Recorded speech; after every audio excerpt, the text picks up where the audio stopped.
ஒவ்வொரு மாதமும் 3 மில்லியனுக்கும் அதிகமான பார்வையாளர்களை சென்று சேரும் எங்களது 3 சேனலிலும் உங்கள் நிறுவனத்தை விளம்பரப்படுத்த வேண்டுமா?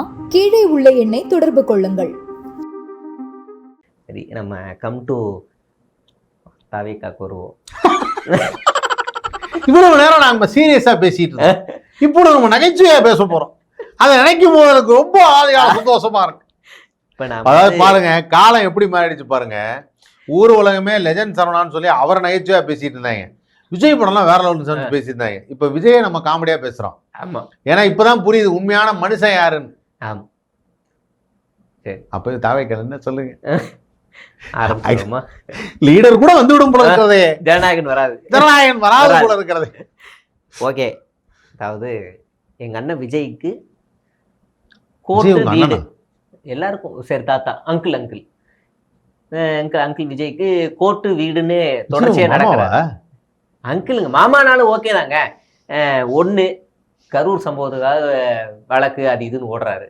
ரெண்டாவது ஜனநாயகன் படத்துக்காக வழக்கு அது இதுன்னு ஓடுறாரு. மூணாவது இப்போ விவகாரத்து வழக்கு வேற வந்துருச்சு, அதுக்காக. ஆமா, 3. அப்புறம் ஏதோ ஒன்று அந்த வரி ஏய்ப்பு ஒன்று, அந்த வழக்குக்கு வேற ஓடிக்கிட்டு இருக்காரு. நடுவில் வேற எதையோ ஒன்று விட்டுட்டேன், என்னன்னு தெரியல. இப்படி எஸ்ஓபி அந்த வழக்குக்காக ஒன்று ஓடிக்கிட்டே இருக்காரு. எஸ்ஓபி ஃபுல் ஃபார்ம் சொல்லிடுங்க. என்ன மாதிரி பாமரனுக்கு செங்கோட்டையன் ஆபரேட்டிங் புசி ஆனந்த். சும்மா இருங்க. எஸ்ஓபிக்கு ஃபுல் ஃபார்ம் சொல்லுங்க. என்ன போல பாமரர்களுக்கு நிறைய பேர் பாருங்க, வாழ்க்கையில அவங்க தற்கொலை இருக்கலாம், நாம் தற்கொலைகளை உருவாக்க கூடாது. நம்ம வந்து பாக்குறவங்களுக்கே தெரியணும் எஸ்ஓபின்னு அவங்க இதைத்தான் சொல்றாங்க. எஸ்ஓபின்னா என்ன சொல்லுங்க? விஜய் ஸ்டாண்டர்ட் ஆபரேட்டிங் அப்படின்னு இல்ல சார், அது Stalin operating procedure. Standard operating ப்ரொசீஜரா? அதான் எஸ்ஓபியா? அதாவது ஒண்ணே ஒண்ணு, அந்த எஸ்ஓபியே வேணும்னு சொன்னது யாரு? இப்ப வேணான்னு சொல்றது யாரு? இது 2 தான் நம்மளோட பாயிண்ட். வேணும்னு சொன்னது யாரு? சரி, வேணான்னு சொல்றது தாவேக்கா. இது வேணாம், எங்களுக்கு ஓவர் ரூல்ஸ் அண்ட் ரெகுலேஷன் அதிகமா இருக்கு, எங்களுக்கு மட்டும் நெருக்குறீங்க, இது வேணான்னு இப்ப சண்டை போடுறாங்க. 2ஆம் தேதி ஆர்ப்பாட்டம் நடத்துறாங்க.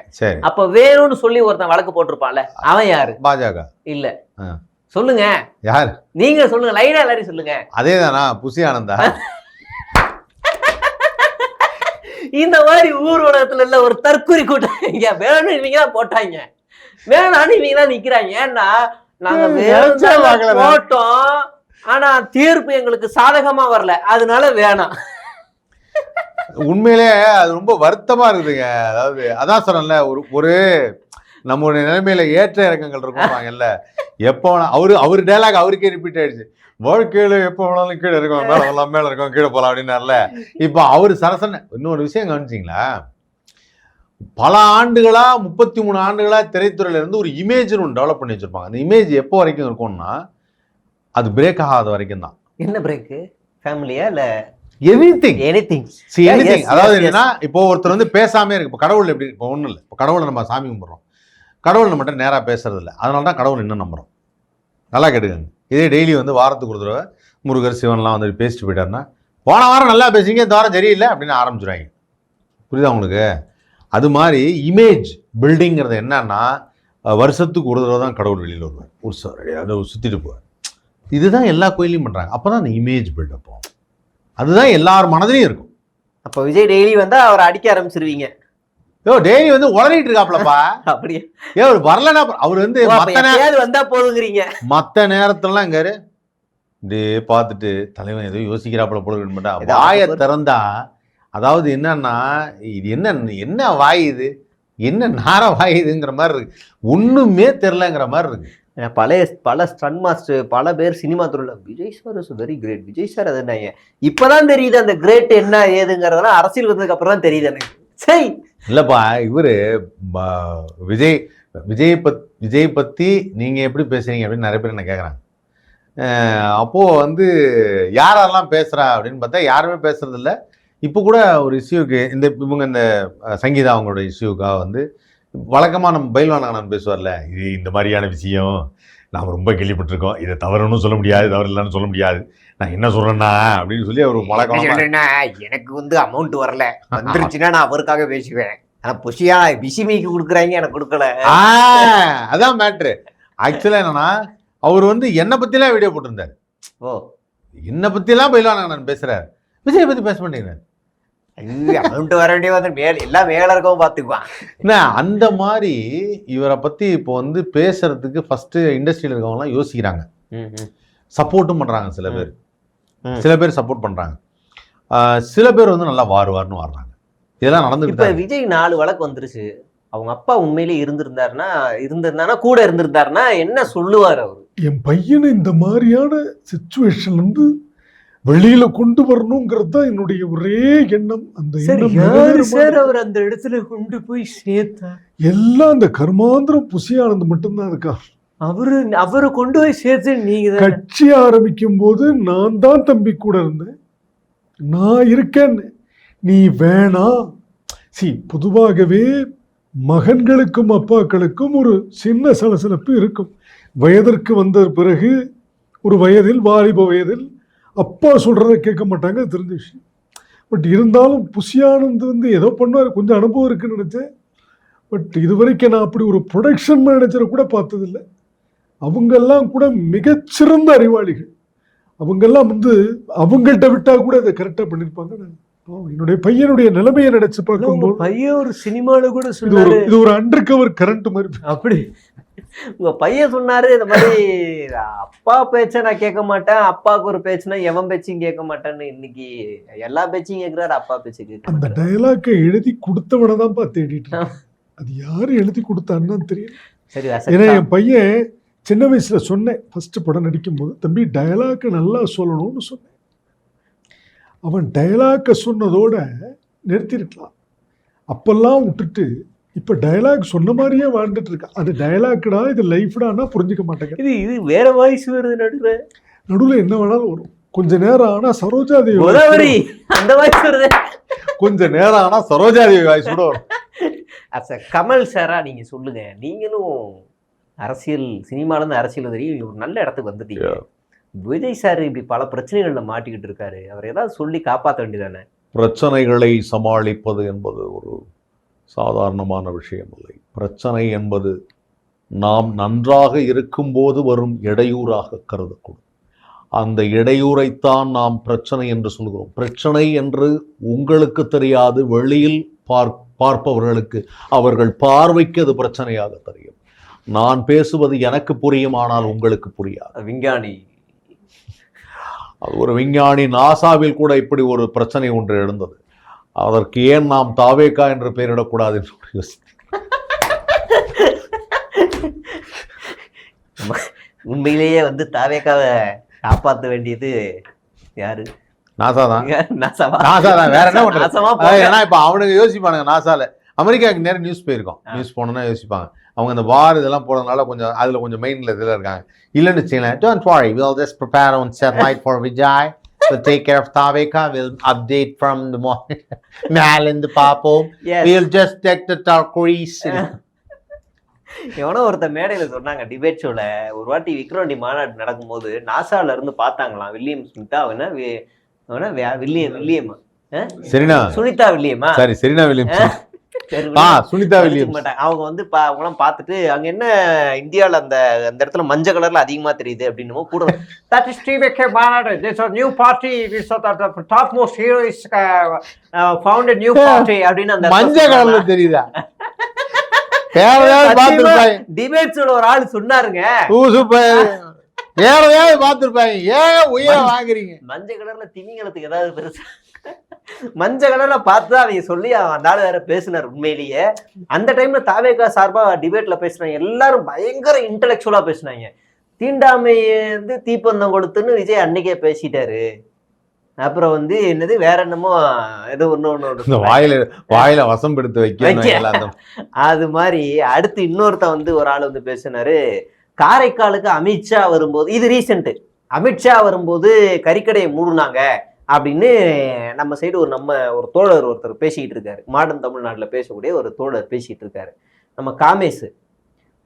ஸ்டாலினை போய் கேளுங்க, காரைக்காலில் ஏன் கறிக்கடை மூடினாங்கன்னு. தற்குறி, காரைக்கால் பாண்டிச்சேரியில வருது, அங்கே சிரிக்கிறாங்க. எல்லா டிபேட் சொல்லி அடி வாங்கி அசிங்கப்பட்டு ஒரு கடலூர் நினைச்சிட்டாங்க. கடலூர் தமிழ்நாட்டு அது என்ன ப்ராப்ளம்னா பாண்டிச்சேரிக்கும் காரைக்காலுக்கும் நடுவுல வந்துச்சு ஒரு டிஸ்ட்ரிக்ட் வந்துச்சு, அதான், எங்க தப்பு இல்லைங்க. அதனால என்ன ஆயிடுச்சுன்னா எனக்கு அதுவே ஃபர்ஸ்ட் புரியல. பாண்டிச்சேரி எம்எல்ஏ ஒருத்தர் வந்து இருங்க நான் போய் காரைக்காலை பார்த்து வந்துடுறேன் அப்படின்னு அங்க ஏதாவது ஒரு பிரச்சனைனா டிஸ்ட்ரிக்ட் டு டிஸ்ட்ரிக்ட் தாண்டி தமிழ்நாடு தாண்டி அவர் போகணும். உலகத்திலே இப்படி ஒரு அமைப்பு இப்படிதான் இருக்கு எனக்கு தெரிஞ்சு இல்ல. ஆமா, அது அவனுக்கு தெரியல பாவம். அதனால அவன் வந்து கன்ஃபியூஸ் ஆயிட்டு இருக்கு. பாவம் தாவேக்கெல்லாம் குழந்தைகள் மாதிரி குழந்தைகளா ஒருத்தர் ப்ரொஃபஸர்ன்ற வேஷத்துல வந்து உக்காந்துக்கிட்டு அதை நீ பேசும்போது சொல்றேன், நானும் பார்த்தாத. எப்படிங்க எஸ்பி வந்து ஆண் பெண்ணு தனித்தனியா போடுவீங்க?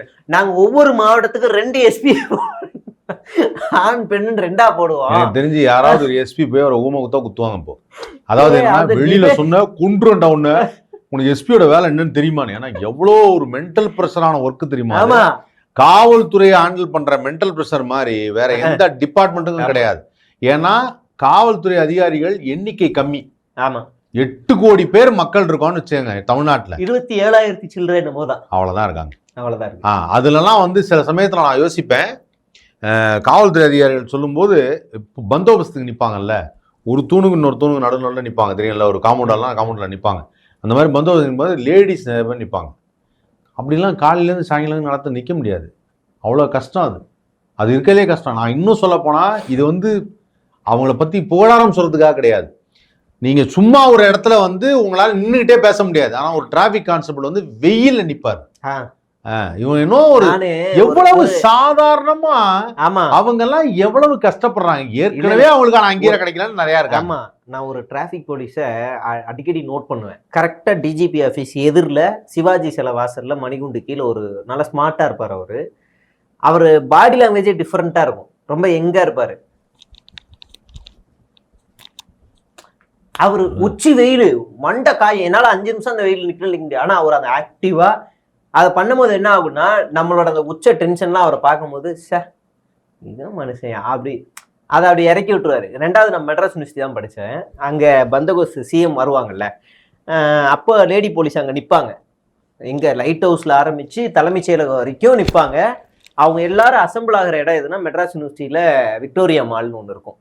அதுக்கு கீழே வந்து ஒரு திண்டு மாதிரி இருக்கும். அங்கே வந்துருவாங்க மதியானம் சாப்பிட்றதுக்கு. வந்துட்டு தலையெல்லாம் அவுத்துட்டு கட்டிட்டு மறுபடியும் கட்டிட்டு அந்த தொப்பியை போட்டு ஃபேஸ் வாஷ்லாம் பண்ணிட்டு மறுபடியும் ரெடி ஆகிட்டு மறுபடியும் அந்த லத்தியை கையில் எடுத்துக்கிட்டு மறுபடியும் அந்த பந்தோபஸ்தில் போய் நிற்பாங்க. அப்படியே பார்ப்பேன் நான். ரொம்ப கஷ்டம். நான் வந்து ப்ராக்டிக்கலா சொல்றேன். நீங்க கொஞ்ச நேரம் நின்றுட்டு அந்த எக்ஸாஸ்ட் ஆகி பாடி ஒரு மாதிரி பெயின் ஆனோடனே அதுக்கப்புறம் போய் முகத்தலம்னீங்கன்னா ஒரு டயர்ட்னஸ் வரும். அதுக்கப்புறம் திருப்பி டியூட்டி பார்க்க முடியாது. டபுள் டியூட்டிலாம் பார்ப்பாங்க. லீவ் வேணும்னா டபுள் டியூட்டி பார்த்துட்டு போ, நாளைக்கு எடுத்துக்கணும். அது தனி சாப்டர். அதை பத்தி பேசினா வேற மாதிரி